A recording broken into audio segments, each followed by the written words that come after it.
인류의 역사에서 하늘을 날기 위한 시도는 오랜 시간 계속됐는데 그 결과 라이트 형제가 비행기 발명에 성공한 것이 20세기 초였습니다. 그런데 조선 시대에도 일찍이 비행기가 있었다는 사실 알고 계신지요? 네, 오늘 과학서재에서는 조선의 비행기 다시 하늘을 날다의 저자 항공기 설계 연구가 이봉섭 연구원과 함께 이야기 나눠보겠습니다. 안녕하세요. 네, 안녕하세요. 네, 조선에 비행기가 있었다고 하는데 이게 정말 사실인지 궁금한데요. 수준이 어느 정도였습니까? 네, 우선 사실입니다. 비거라는 비행체는 16세기 말에 처음 발명되었습니다. 18세기 말 조선의 실학자 신경준이 저술한 여암유고의 차제책이라는 글에 그 존재가 처음 등장합니다. 비슷한 시기를 살았던 실학자 이규경이 저술한 오주 연문 장전 산고 중 비거 변증설이라는 글에도 비거 이야기가 또 한 번 등장합니다. 비거는 임진왜란이 한창이던 1592년에 정평구라는 당시 무관에 의해 만들어졌으며 진주성 1차 전투와 이듬해 있었던 진주성 2차 전투에 아군의 연락과 보급 그리고 기본적인 정찰 임무에 활용되었다고 합니다. 실학자들이 남긴 공통된 기록과 임진왜란의 일본 측 기록인 외사기에 나와 있는 짧은 구절을 통해 미루어 보았을 때 정평구의 비거는 최소 2명 이상의 사람이 탑승할 수 있으며 비행 거리는 12km 이상입니다. 다른 사람이 탑승할 수 있었다라는 기록으로 미루어 보아 정평구의 비거는 상당히 큰 규모의 비행체였다는 것을 알 수 있습니다. 예, 정찰 임무에도 사용이 되고 12km 이상을 사람이 타고 운행을 할 수 있었다는 건데 그럼 실제로 이 비행기를 어떻게 운행했는지도 궁금하고요. 실제로 어떻게 생겼는지도 궁금한데 국립과천과학관에 상상해서 만든 게 있다고요? 예, 지금까지 연구한 거를 바탕으로 해서 현재 국립과천과학관 내 전통과학관의 비거의 예상 모습이 두 가지 형태로 전시되어 있습니다. 예. 우선 첫 번째 형태는 조선시대에 존재했던 대나무와 천 등을 이용하여 연이 하늘을 나는 원리에서 본딴 방식이 적용된 1인승의 비행체입니다. 예. 이 비차 모형 옆에 두 번째 형태의 예상 모습이 나란히 전시되어 있습니다. 이 모형은 1990년대부터 홀로 정평구의 비거를 연구해 오신 일대 비거 연구가 고원태 선생님이 복원한 비거 모형입니다. 이 비거 모형은 2명이 탑승할 수 있는 대나무로 동체의 유선형의 단면을 가진 노에서 따온 날개를 갖고 있습니다.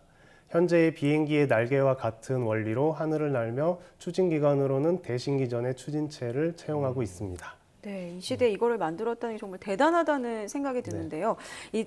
정평구의 비거 말고 또 다른 비거가 발견됐거나 아니면 또 다른 후속적으로 진행된 연구가 있다는 발견, 그런 건 혹시 없습니까? 예, 그 정평구의 비거 이후로 하늘을 나는 비행체는 다시 등장하지 않았습니다. 예. 아마도 발명자인 정평구가 비거의 발명과 동시에 전투 중에 전사하면서 제대로 된 기록을 남길 시간적 여유가 없었기 때문이라고 생각합니다. 그리고 조선시대 후기 실학자 이규경이 저술한 비거 변증설에 의하면 정평구의 비거 발명 이후 200년 후의 사람인 강원도 원주 출신의 윤달규가 비거를 복원하여 한 권의 책으로 남겼다고 합니다.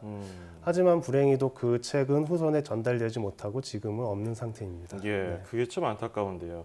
이게 정평구 발명자가 전투 중에 이걸 사용했다 그러니까 뭐 네. 지금으로 치면 공군에 가깝지 않나 생각이 최초의 들기도 하는데요. 공군이라고 할 수 예. 있겠습니다. 근데 실제로 우리가 조선시대 떠올리는 과학기술자 하면은 장영실, 뭐 정약용 이렇게 들 수 있는데요. 네. 실제 그 시대에 이 비행까지 가능한 과학기술을 가졌다고 볼 수 있는 건가요? 네, 조선 과학기술이 갖는 일단 대표적인 특징은 바로 모든 기술이 오랜 경험에 의해서 축적되어서 특정 인물, 즉 장인이라는 형태로 발현된다는 점입니다. 예. 장인이 보유하고 있는 기술의 가장 큰 단점은 전승이 참 쉽지 않다는 점입니다. 이 때문에 기록으로 남기기에도 상당히 어렵고요. 그래서 조선의 과학기술이 많이 알려지지 못한 결정적인 원인이었습니다. 예. 하지만 우리나라는 방패연을 스스로 만들고 하늘에 띄우고 주변 나라들과는 다른 전통 한선의 구조와 노를 보면 과학기술 수준이 높았음을 알 수 있습니다. 그래서 현재의 비행기에 적용된 날개와 동체와는 그 모양이 조금 다르지만 기본 구성 원리가 같은 사물들이 조선시대에 충분히 존재했고 이를 활용하면 충분히 조선시대의 기술로 하늘을 나는 비행차를 만들 수 있다는 결론에 도달할 수 있었습니다. 네. 만일 이제 전 세계 학과에서 이 비거 가설에 대해서 인정을 하고 공인을 네. 한다면 이 항공산업 역사에서 정말 엄청난 일이 될 것 같은데요. 혹시 그런 노력이나 뭐 어떤 행동들이 이루어지지 않고 있습니까? 네, 비거를 인정하고 세계적으로 공인을 받을 수 있다면 정말 신나고 기쁜 일이지만, 예. 네, 제가 정평구의 비거를 연구한 결과, 비거는 구체적인 형상에 대한 기록이 나타나 있지 않기 때문에 절대 완벽하게 복원하여 공인될 수는 없는 것 같습니다. 예. 네, 하지만 네, 예. 하지만 근데 뭐 여전히 뭐 역사적인 전설로만 존재할 수밖에 없는 것 같습니다. 하지만 최소한 정평구의 비거를 통해 과거 우리 조상들의 과학기술에 대한 객관적인 시간을 갖게 될 수 있었고, 예. 우리가 잊고 살았던 것 중에 자연 친화적인 상품이 이슈가 되는 현재에 적용하기에 정말 좋은 재료와 기술들을 발견할 수 있었습니다. 예. 앞으로의 비거 연구는 비거 그 자체가 아닌 당시에 잊혀진 기술들을 다시 재현하는 데 집중되어야 합니다. 만약 정말 극소한 확률을 뚫고 정평구의 비거에 관한 그림이나 기록이 발견되어 공인될 수 있는 조건이 만족된다면 우리의 비행기에 대한 역사를 새롭게 쓸 수 있는 그 시작점이 되어 큰 자부심을 느낄 수 있을 것 같습니다. 예. 이 기록이 제대로 남아있지 않기 때문에 확실하게 복원할 수 없다는 게 참 아쉬운데요. 네. 그럼에도 이 비거를 비행 물체, 비행기라고 분석하신 데는 어떤 점을 꼽을 수 있을까요? 네, 우선 비거를 처음 알게 되고 많은 의구심이 들었던 게 사실입니다. 예. 네. 가장 먼저 떠올린 형상도 대형 연이나 혹은 열기구 같은 방식이었습니다. 하지만 이런 형상으론 기록에 남겨진 비거의 활약상을 제대로 재현할 수가 없었습니다. 예. 한참 전쟁이 벌어지고 있는 상황에서 2명 이상이 탑승하여 진주성 내부에서 이륙하여 12km 정도를 날아 안전하게 착지하려면 형상은 다르겠지만 지금의 비거와 같은 크기와 비행 원리가 적용돼야 한다는 가정을 먼저 하게 되었습니다. 즉 정평구의 비거가 제대로 된 활약을 하려면 지금의 비행기에 적용된 원리가 비거에도 있어야 한다는 가정에서부터 연구를 시작했습니다. 네, 비행기에 대한 애정이 참 남다르시다는 네. 생각이 드는데요. 언제 이렇게 처음 비행기를 접하셨고 또 이렇게 비거를 연구하게 된 또 특별한 이유가 있을 것 같은데요. 네, 처음 비행기를 좋아하게 된 거는 초등학교 3학년 때 글라이더 대회에 나가서 우연히 반대표로 참가를 했는데 예. 제가 만든 비행기가 푸른 하늘을 너무 아름답게 날아다니는 모습이 너무 감동을 받아서 제가 예. 잘하면서 뿌듯함을 느낄 수 있는 분야가 항공이라는 사실을 그때 처음 깨달았고요. 그 뒤에 이제 고등학교 시절엔 초경량 항공기 조종을 직접 배우면서 하늘을 날고 그 경험을 한 뒤로 네, 그런 조그만 비행기를 직접 설계, 개발, 제작하여 직접 하늘을 날아보고 싶다는 꿈을 갖게 되었습니다. 예. 그 꿈은 아직도 진행 중이고요. 그렇군요. 그러던 중에 이제 비거 연구가 고원태 선생님이 쓴 책을 통해 처음 비거를 접하면서 이 비거를 좀 더 연구해 보면 제 나름의 고유한 비행기 개발을 할 수 있다는 생각이 들어서 2002년 봄부터 비거에 대한 연구를 시작했습니다. 14년이 지난 지금에서야 비로소 비거에 대한 연구를 마무리할 수 있었습니다. 예. 초등학교 3학년 때 시작한 고무 동력기 말씀하시는 건가요? 고무 동력기인데 이제 글라이더에서 예. 시작해서 비거 연구. 그리고 네. 지금은 러시아 모스크바에서 경량 항공기를 개발 연구하고 계시다고 들었는데요. 맞습니다. 구체적으로 어떤 것을 하고 계신지요?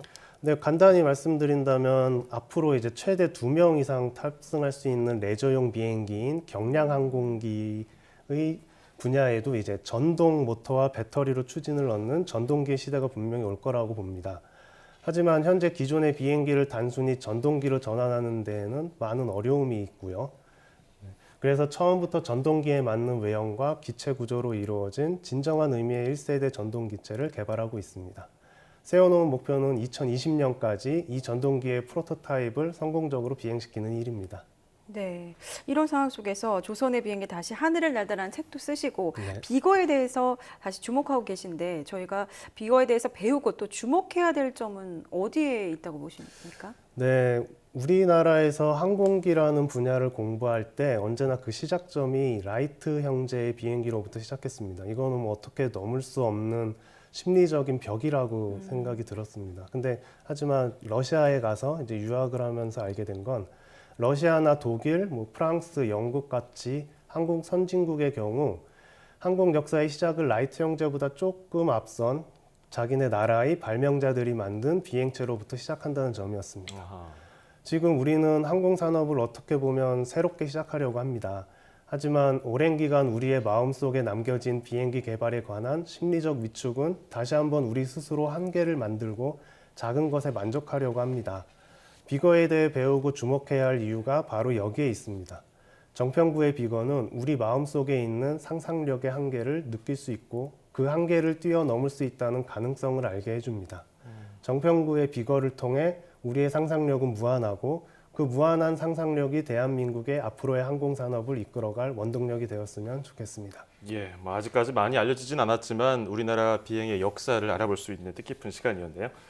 자, 지금까지 조선의 비행기 다시 하늘을 날다의 저자 이봉섭 연구원과 함께했습니다. 오늘 고맙습니다. 감사합니다. 감사합니다.